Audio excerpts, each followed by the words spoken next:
Pernah nggak ngerasain guncangan kecil pas lagi di kereta? Atau mungkin lihat senar gitar bergetar abis dipetik? Nah, itu adalah getaran. Sebuah kekuatan dasar banget yang, sadar atau nggak sadar, ternyata ngebentuk dunia kita. Getaran tuh ada di mana-mana loh. Ada di dalam teknologi canggih yang sengaja dibuat biar kita nyaman, kayak suspensi di gerbong kereta ini. Tugasnya ya buat ngeredam guncangan dari rel. Getaran juga ada di contoh-contoh fisika paling klasik dan sederhana.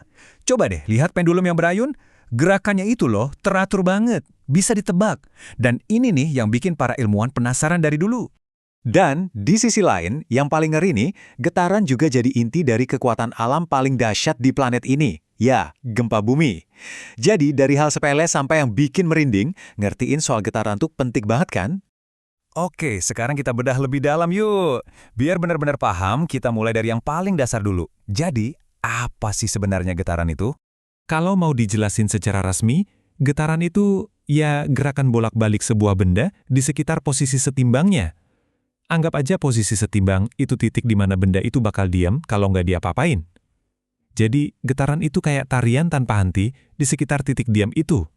Nah, getaran ini ada dua jenis utama. Pertama, getaran bebas. Ini yang terjadi secara alami. Kayak pendulum tadi, dia ngayun sendiri cuma karena gravitasi. Terus yang kedua, ada getaran paksa. Ini karena ada dorongan dari luar yang diulang-ulang. Contohnya mesin yang sengaja dibuat buat bergetar. Dua-duanya penting, tapi kita mulai dari yang simple dulu ya. Nah, para fisikawan itu kan pinter banget ya buat nyederhanain masalah yang rumit. Dan soal getaran, ada satu model yang jadi andalan mereka. Model yang paling dasar, tapi sempurna. Sistem balok dan pegas. Percaya deh, model sederhana ini tuh kuncinya buat ngebongkar hampir semua rahasia getaran. Nggak peduli baloknya ditaruh horizontal di lantai licin atau digantung vertikal, intinya sama aja. Ada sebuah massa nyambung ke pegas. Nah, pas massa ini kita tarik dari posisi diamnya terus dilepasin, dia bakal mulai gerak bolak-balik. Gerakan inilah yang mau kita kulik bareng-bareng. Terus, gimana cara analisanya? Gampang kok, prosesnya logis banget. Pertama, kita gambar dulu gaya-gaya apa aja yang ada di balok itu. Terus kita pakai deh hukum Newton yang paling terkenal, F sama dengan M kali A. Habis itu, pakai sedikit hitung-hitungan kalkulus buat nyambungin percepatan sama posisinya. Terakhir, persamaannya kita susun ulang jadi bentuk yang namanya bentuk standar. Dan tara, ini dia hasilnya. Yang keren banget dari persamaan ini tuh simpel tapi elegan. Ini adalah tanda tangan dari apa yang disebut gerak harmonik sederhana. Pokoknya osilasi yang sempurna berulang terus-terusan. Kerennya lagi, sistem apapun yang gerakannya bisa dijelasin pakai rumus ini, perilakunya bakal sama persis. Nah, dari persamaan ajaib tadi, kita dapat satu konsep yang super penting banget dalam dunia pergetaran, yaitu frekuensi alami. Jadi, frekuensi alami itu ibaratnya detak jantung atau ritme bawaan sebuah benda. Sama kayak kita punya warna mata atau berat badan. Setiap benda itu punya frekuensi favorit, di mana dia suka bergetar. Ini sifat dasarnya yang ditentuin sama hal-hal kayak seberapa berat bendanya dan seberapa kaku pegasnya. Intinya gini, kita sekarang punya alat ukur buat ngejelasin getaran apapun. Kita bisa ukur seberapa jauh dia gerak, berapa lama buat satu putaran penuh, dan seberapa cepat dia bolak-balik.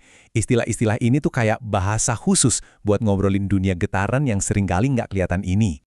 Oke, siap-siap ya, karena kita sampai di bagian paling ahahanya nih.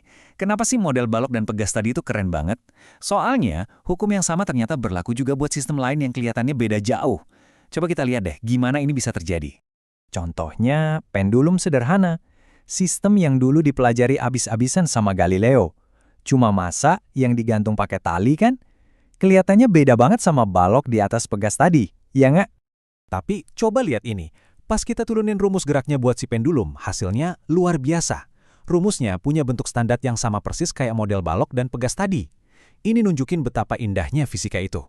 Walaupun komponennya beda, yang satu soal kekakuan pegas dan massa, yang satunya lagi soal gravitasi dan panjang tali, tapi ternyata matematika dasarnya, hukum alamnya, itu sama persis. Oke, dari tadi kan kita ngomongin soal getaran bebas ya, sistem yang dibiarin aja gerak sendiri. Sekarang ceritanya kita bikin lebih seru. Gimana kalau sistem itu kita kasih dorongan? Nah, di sini nih, ceritanya bisa jadi dramatis banget. Bayangin deh, pas kita ngedorong anak kecil di ayunan secara teratur, nah, itu namanya kita menciptakan getaran paksa. Kita nggak lagi ngebiarin ayunannya gerak pakai ritme alaminya, tapi kita maksa dia buat ngikutin ritme dorongan kita. Dan bahayanya tuh ada di sini. Sumber yang kita pakai ngejelasin dengan gamblang, kalau frekuensi dorongan kita salah, akibatnya bisa fatal banget di dunia teknik. Bisa bikin tekanan yang luar biasa besar, dan akhirnya struktur bisa hancur total.